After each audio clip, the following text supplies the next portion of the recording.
नमस्कार दोस्तों। आज हम लोग इस कक्षा 8 की जो मल्हार पुस्तक है उसका जो दूसरा पार्ट है 2 गौरैया इसको हम लोग कंप्लीट करेंगे। इसका पहला पार्ट मैंने वीडियो डाल दिया है, उसको आप देख सकते हैं। उसके आगे ही हम लोग कंटिन्यू करेंगे। तो हुआ क्या था इसमें कि उनका जो घर था लेखक का, तो उसमें विभिन्न प्रकार के जीव-जंतु, पशु-पक्षी आते-जाते रहते थे। हद तो तब हो गई जब 2 गौरैया अंदर आ गईं, अंदर उन्होंने घोंसला भी बना लिया। तो अब पिताजी बाहर निकालने का प्रयत्न करते हैं और उनकी माँ हैं, वो थोड़ा मज़ाकिया लहज़े में उनसे कहती हैं, ये देखिए, ये वाली लाइन देखिए कि छोड़ो जी चूहों को तो निकाल नहीं पाए, अब चिड़ियों को निकालेंगे। माँ ने व्यंग से कहा, है ना? व्यंग माने मज़ाक में कहा। माँ कोई बात व्यंग में कहे तो पिताजी उबल पड़ते हैं, उनको गुस्सा आ जाता है। उबल पड़ना माने गुस्सा आना। बस समझते हैं कि माँ उनका मज़ाक उड़ा रही है। वह फ़ौरन उठ खड़े हुए और पंखे के नीचे जाकर ज़ोर से ताली बजाई और मुँह से शिश ऐसी आवाज़ निकाली। बाहें झुलाईं, मतलब हाथ हिलाने लगे, फिर खड़े-खड़े कूदने लगे, आवाज़ करने लगे। कभी बाहें झुलाते, कभी मतलब शी की आवाज़ निकालते। लेकिन गौरैयों ने घोंसले में से सिर निकाल कर नीचे की ओर झाँक कर देखा कि आवाज़ कहाँ से आ रही है। दोनों एक साथ चीं-चीं करने लगीं और माँ खिलखिलाकर हँसने लगीं। मतलब गौरैयों को बहुत ज़्यादा फ़र्क नहीं पड़ा। पिताजी को गुस्सा आ गया। बोले, इसमें हँसने की क्या बात है?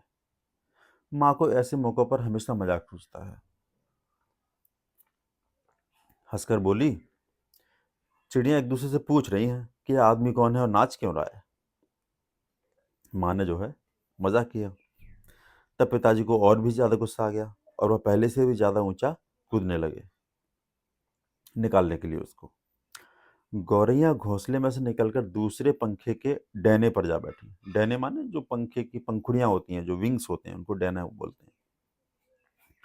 तो पक्षियों के भी जो पर होते हैं उनको डैने बोलते हैं। तो गौरैया घोंसले में से निकलकर दूसरे पंखे के डैने पर जा बैठी। उन्हें पिताजी का नाचना जैसे बहुत पसंद आ रहा था। माँ फिर हंसने लगी। ये निकलेंगी नहीं जी, अब तो इन्होंने अंडे दे दिए होंगे। माँ क्या बोली कि अब देखो, हमारे यहाँ हमारे परिवारों में अधिकतर अभी भी होता है कि पति को जी करके बोला जाता है, तो नाम नहीं लिया जाता पति का। हालांकि अब चीज़ें ट्रेंड बदल रहा है, लेकिन जिस समय ये कहानी लिखी गई होगी उस समय यही ट्रेंड रहा होगा। तो वैसे ही माँ ने कहा कि ये निकलेंगी नहीं जी, अब तो इन्होंने अंडे दे दिए होंगे। निकलेंगी कैसे नहीं? पिताजी बोले और बाहर से लाठी उठा लाए। अब बताइए, छोटी सी 2 गौरैयों के लिए लाठी ले आए। इसी बीच गौरैया फिर से घोंसले में जा बैठी थी। उन्होंने लाठी ऊंची उठाकर पंखे के गोले को ठकोरा, मतलब पंखे गोले पर थोड़ी आवाज़ की लाठी से। ची ची ची करती गौरैया उड़कर पर्दे के डंडे पर जा बैठी। जो पर्दा लगा हुआ खिड़की पे, उसका जो पाइप होता है उस पर जा बैठी। इतनी तकलीफ करने की क्या जरूरत थी? पंखा चला देते तो ये उड़ जाती। माँ ने हंसकर कहा, मतलब दिमाग नहीं है थोड़ा सा, मतलब पंखे चला देते तो ये सब करने की जरूरत ही नहीं थी। माँ जो है हंस पड़ी। पिताजी लाठी उठाए, पर्दे के डंडे की ओर लपके, फिर फॉलो करने लगे। एक गौरैया उड़कर किचन के दरवाजे पर जा बैठी, दूसरी सीढ़ियों वाले दरवाजे पर जा बैठी। माँ फिर हंस दी। तुम तो बड़े समझदार हो जी, सभी दरवाजे खुले हैं और तुम गौरैयों को बाहर निकाल रहे हो। एक दरवाजा खुला छोड़ो, बाकी दरवाजे बंद कर दो, तभी तो निकलेंगी। मतलब उनकी उनकी बुद्धि की मजाक बना रही थी कि दिमाग तो है ही नहीं। कहने का मतलब ये था। अब माता जी से तो पिताजी क्या कहते, मुझे झड़क कर कहा, लेखक को झड़क कर, तू खड़ा क्या देख रहा है, जा दोनों दरवाजे बंद कर दे। मैंने भागकर दोनों दरवाजे बंद कर दिए, केवल किचन वाला दरवाजा खुला रहा। तो अब दरवाजे बंद हो गए। पिताजी ने फिर लाठी उठाई और गौरैयों पर हमला बोल दिया। एक बार तो झूलती लाठी माँ के सिर पर लगते लगते बची।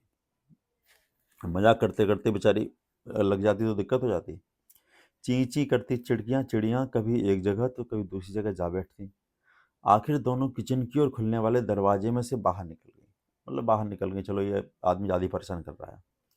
माँ तालियां बजाने लगी, अरे वाह, तुमने तो सफलता प्राप्त कर ली, यू गॉट सक्सेस। पिताजी ने लाठी दीवार के साथ टिकाकर रख दी, छाती फुलाए कुर्सी पर बैठ गए। छाती फुलाए मतलब एक गर्व के साथ कि देखो मैं जीत गया, मैंने गौरैयों को बाहर निकाल दिया। क्या समझी हो उनको कि हम निकाल नहीं पाएँगे? ऐसा ऐसी फीलिंग के साथ, भावनाओं के साथ कुर्सी पर बैठ गए। आज दरवाजे बंद रखो, उन्होंने हुक्म दिया। अब भाई हुक्म कौन देता है? घर का राजा। अब ये राजा तो नहीं थे, घर के राजा तो थे ही। एक दिन अंदर नहीं घुस पाएंगी तो घर छोड़ देंगी, उन्होंने कहा। इतना कह ही रहे थे कि तभी पंखे के ऊपर से फिर ची ची ची की आवाज़ सुनाई पड़ी और माँ खिलखिलाकर हंस दी। बोले तुम तो कह रहे थे घर छोड़ देंगी, तो आज तुरंत ही आ गई। मैंने सिर उठाकर ऊपर की ओर देखा, दोनों गौरैया फिर से अपने घोंसले में मौजूद थी। मैंने दोनों दोनों गौरैया फिर से आ गई वहीं पे। दरवाजे के नीचे से आ गई हैं, माँ बोली। मैंने दरवाजे के नीचे देखा, सचमुच दरवाजों के नीचे थोड़ी थोड़ी जगह खाली थी। पिताजी को फिर गुस्सा आ गया। माँ तो मदद करती नहीं, बैठे बैठे हंसी जा रही थी। अब तो पिताजी गौरैयों पर अब स्वाभिमान की बात आ गई भाई साहब, कि मतलब माँ जो है ये प्रूव सिद्ध करना चाह रही थी कि तुम निकाल नहीं पाओगे, और पिताजी ये सिद्ध करना चाह रहे थे कि निकाल कैसे नहीं पाएंगे हम। उन्होंने दरवाजों के नीचे कपड़े ठूस दिए ताकि कहीं कोई छेद बचा नहीं रह जाए, और फिर लाठी झुलाते हुए उन पर टूट पड़े। लाठी झुलाते हुए माने हाथ में लाठी लहराते हुए टूट पड़े। चिड़ियाँ ची ची ची ची करती फिर बाहर निकल गईं। थोड़ी देर बाद फिर वे कमरे में आ गईं। अब की बार भी रोशनदान से आई थी, उसका जिसका एक शीशा टूटा था। देखो जी, चिड़ियों को मत निकालो, माँ ने अब की बार गंभीरता से कहा। देखो चिड़ियों को मत निकालो। सुनो जी, अब तो उन्होंने अंडे भी दे दिए होंगे, अब ये यहाँ से नहीं जाएंगे, ये बात मान लो। क्या मतलब? पिताजी बोले। मैं अपनी कालीन बर्बाद करवा लूँ? मैं तो कालीन बर्बाद कर देंगे उसका छेड़ कर करके, या फिर चीज़ें अब घोंसला बनता है तो तिनके उनके तो गिरती रहती हैं, गंदगी थोड़ी सी तो रहेगी। पिताजी बोले और कुर्सी पर चढ़कर रोशनदान में कपड़ा ठूस दिया, और फिर लाठी झुला के एक बार फिर चिड़ियों को खदेड़ दिया। दोनों पिछले आंगन की दीवार पर जा बैठी। इतने में रात पड़ गई। हम लोग खाना खाकर ऊपर जाकर सो गए। जाने से पहले मैंने आंगन में झाँक कर देखा तो चिड़िया वहाँ पर नहीं थी। मैंने समझ लिया कि उन्हें अक्ल आ गई होगी। मैंने मतलब लेखक कह रहा है, और अपनी हार मानकर किसी दूसरी जगह चली गई होंगी। खैर, दूसरे दिन इतवार था, यानी संडे, रविवार। जब हम लोग नीचे उतर कर आए तो वे फिर से मौजूद थी और मज़े से बैठी मल्हार गा रही थी। मतलब आवाज़ ची ची ची आवाज़। अब गीत, अगर आप पक्षियों से प्रेम करते हो तो पक्षियों की आवाज़ आपको गीत लगेगी। अगर आप पक्षियों से प्रेम नहीं करते हो तो पक्षियों की वही आवाज़ आपको शोर लगेगी। पिताजी ने फिर लाठी उठा ली। उस दिन उन्हें गौरैयों को बाहर निकालने में बहुत देर नहीं लगी, वो आराम से निकल गए। लेकिन अब ये रोज़ होने लगा। क्या रोज़ होने लगा? कि दिन में तो वो बाहर निकाल दी जाती, और रात के वक्त जब हम सो रहे होते तो न जाने किस रास्ते से वो अंदर घुस आती। दिन में बाहर जाती, रात में अंदर आती, दिन में बाहर जाती, रात में। पिताजी बेचारे परेशान। पिताजी परेशान उठे, आखिर कोई कब तक लाठी झुला सकता है? पिताजी बार बार कहें, मैं हार मानने वाला आदमी नहीं हूँ, पर आखिर वह भी तंग आ गए थे। आखिर जब उनकी सहनशीलता चुक गई, यानी जब उनकी सहनशीलता खत्म हो गई, समाप्त हो गई, कि अब हमसे बर्दाश्त नहीं होगा। सहनशीलता का मतलब क्या है? सहन करने की क्षमता। जब उन्हें लगा कि अब जो है बर्दाश्त नहीं होगा, तब फिर वह गौरियों का घोंसला, तब उन्होंने क्या किया? गौरियों का घोंसला नोचकर उन्होंने डिसाइड कर लिया कि गौरियों का घोंसला नोचकर निकाल देंगे, और वह फौरन ही बाहर से एक स्टूल उठाकर ले आए। घोंसला तोड़ना कठिन काम नहीं था।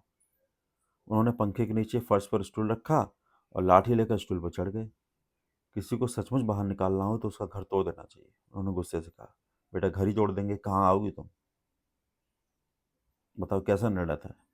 ये तो बड़ा निर्दयतापूर्ण निर्णय हो गया, किसी का घर ही तोड़ दिया। घोंसले में से अनेक तिनके बाहर क्यों लटक रहे थे, जैसे मानो गौरियों ने सजावट के लिए झालर टांग रखी हो। देखो लेखक की कल्पना। पिताजी ने लाठी का सिरा सूखी घास के तिनकों पर जमाया और दाईं ओर खींचा। दो तिनके घोंसले में से निकलकर नीचे उतरने लगे, फरफराते हुए, वरना उड़ते हुए, हल्के होते हैं तिनके। चलो दो तिनके तो निकल गए, माँ हंसकर बोली। अब बाकी 2000 भी निकल जाएंगे, कंटिन्यू करो। तभी मैंने बाहर आंगन की ओर देखा और मुझे दोनों गौरैया नजर आईं। बाहर बैठी थी, दोनों चुपचाप दीवार पर बैठी थी बेचारी, इस बीच दोनों कुछ-कुछ दुबला गईं, माने दुबली हो गई थीं। उनको मिलने नहीं दिया जा रहा था अपने बच्चों से, घोंसले में बच्चे थे। कुछ-कुछ काली पड़ गई थीं, अब चहक भी नहीं रही थीं, खुश नहीं लग रही थीं। अब पिताजी लाठी का सरा घास के तिनकों के ऊपर रखकर वहीं रखे-रखे घुमाने लगे उसको, और घोंसले के लंबे-लंबे तिनके लाठी के सिरे के साथ लिपटने लगे। मैं घुमाऊँगा ना तो लिपटने लगेंगे, क्योंकि सॉफ्ट होते हैं तिनके, कपड़ा भी होता है, उसमें रुई भी होती है। लिपटते गए और घोंसला लाठी के इर्द-गिर्द खिंचता चला आने लगा। फिर वह खींच-खींच कर लाठी के सिरे के इर्द-गिर्द लपेटा जाने लगा। लपेट रहे थे घुमा-घुमा के घोंसले को अपने लाठी के सहारे। सूखी घास और रुई के फाहे, धागे और थिगलियाँ लाठी के सिरे पर लिपटने लगे। थिल थिलक थिगलियाँ कहते हैं कपड़े का टुकड़ा, पैबंद। मतलब जैसे फटे पुराने कपड़े होते हैं, कहीं हम यूज़ कर लेते हैं, उसको थिगलियाँ कहते हैं। तभी सहसा जोर की आवाज़ आई, ची ची ची ची। पिताजी के हाथ ठिठक गए, पिताजी के हाथ रुक गए। यह क्या? क्या गौरैया लौट आई हैं? मैंने झट से बाहर की ओर देखा, नहीं, गौरैया तो बाहर बैठी थी, दीवार पर गुमसुम। क्या उनका गुमसुम क्यों थी? उनका घोंसला तोड़ा जा रहा था, उनका घर तोड़ा जा रहा था, घरौंदा तोड़ा जा रहा था। ची ची ची ची, फिर आवाज़ आई। मैंने ऊपर देखा, पंखे के गोले के ऊपर से नन्ही-नन्ही गौरैया सिर निकाले नीचे की ओर देख रही थी और ची ची ची की आवाज़ किए जा रही थी। अभी भी पिताजी के हाथ में लाठी थी और उस पर लिपटा घोंसले का बहुत सा हिस्सा था। नन्ही-नन्ही 2 गौरैया अभी अभी भी झाँके जा रही थी और ची ची करके मानो अपना परिचय दे रही हों कि हम आ गई हैं, हमारे माँ-बाप कहाँ हैं? और शायद ये कह रही हों कि हमारा घोंसला क्यों तोड़ रहे हो? हमने तुम्हारा क्या बिगाड़ा है? मैं अवाक, माने बिना बोलने की स्थिति के बिना मैं अवाक उनकी ओर देखता रहा। फिर मैंने देखा, पिताजी स्टूल पर से नीचे उतर आए हैं और घोंसले के तिनकों में से लाठी निकाल कर उन्होंने लाठी को एक ओर रख दिया और चुपचाप कुर्सी पर आकर बैठ गए। इस बीच माँ कुर्सी पर से उठी और सभी दरवाजे खोल दिए। नन्ही चिड़ियाँ अभी भी हाँफ-हाँफ कर चिल्लाए जा रही थीं, जैसे अपने माँ-बाप को बुला रही हों। भाई, छोटे बच्चे के लिए माँ-बाप से बढ़कर कौन होता है? तो चाहे चिड़िया हो, चाहे हम हों, चाहे कोई भी जानवर हो, बच्चा अपने माँ-बाप को बुलाएगा ही। उनके माँ-बाप झट से उड़कर अंदर आ गए। उनके अंदर भी उतनी ही तड़प थी अपने बच्चों से मिलने की, और चीं-चीं करते उनसे जा मिले। उनकी नन्ही-नन्ही चोंचों में चुग्गा डालने लगे, यानी खाने का सामान उनकी चोंचों में डालने लगे। माँ, पिताजी और मैं उनकी ओर देखते रह गए। कमरे में फिर से शोर होने लगा, और लेकिन अब की बार अंतर ये था, पिताजी उनकी ओर देख-देख कर केवल मुस्कुराते रहे। मतलब अब उन्हें ये अक्ल आ गई थी कि नहीं, ये अब दया की भावना हो, सहानुभूति हो कि छोटे बच्चे हैं, अभी घर है, जो बड़े हो जाएँगे तो खुद ही चले जाएँगे। क्यों इनके घर को, किसी के घर को नहीं तोड़ना चाहिए। इस कहानी के जो लेखक हैं, भीष्म साहनी हैं, बड़े हिंदी साहित्य के बड़े ही प्रसिद्ध लेखक हैं। उन्होंने अपनी कहानियों में देश विभाजन, मानव मूल्यों की मार्मिक अभिव्यक्ति की है। उनकी ज़्यादातर कहानियों में इनकी कहानियाँ फ़ेमस हैं। देश का विभाजन जो हुआ था ना 1947 में, उसके ऊपर उन्होंने ज़्यादातर कहानियाँ लिखी हैं। इनका प्रसिद्ध उपन्यास है तमस। जब आप थोड़े से बड़े हो जाओ, अभी तो 8th में हो, जब 10th में आ जाओ तो इस उपन्यास को पढ़ना पढ़ना बड़ा ही अच्छा उपन्यास है। इसको साहित्य अकादमी पुरस्कार भी दिया गया। साहित्य अकादमी पुरस्कार विभिन्न भाषाओं के क्षेत्र में दिया जाता है। साहित्य में उनके योगदान के लिए उन्हें भारत सरकार ने पद्म भूषण से भी अलंकृत किया था। बच्चों के लिए उन्होंने गुलेल का खेल आदि कई कहानियाँ लिखी हैं। तो इस तरह दो गौरैया का जो व्याख्या है वो आज कंप्लीट हो गई। और कोई भी अगर समस्या हो तो आप लोग कमेंट करके पूछ सकते हैं। ये वीडियो को सब्सक्राइब जरूर करें अगर आपको पसंद है। ना पसंद आए तो ना करना, लेकिन अगर आपको लग रहा है कि हाँ, मैं कुछ वैल्यूएबल आपको दे पा रहा हूँ, तो ज़रूर इस चैनल को सब्सक्राइब कीजिए, शेयर कीजिए। ये इस चैप्टर के बाद अब इस चैप्टर का जो रिटन वर्क है वो मैं कराऊंगा। क्वेश्चन आंसर कराए जाएंगे, जो भी कुछ लेखन का कार्य है वो कराया जाएगा। और कोई भी समस्या हो तो आप लोग पूछ सकते हैं। इसी के साथ आज की क्लास में इतना ही, बाकी फिर हम लोग अगली क्लास में मिलते हैं। Thank you.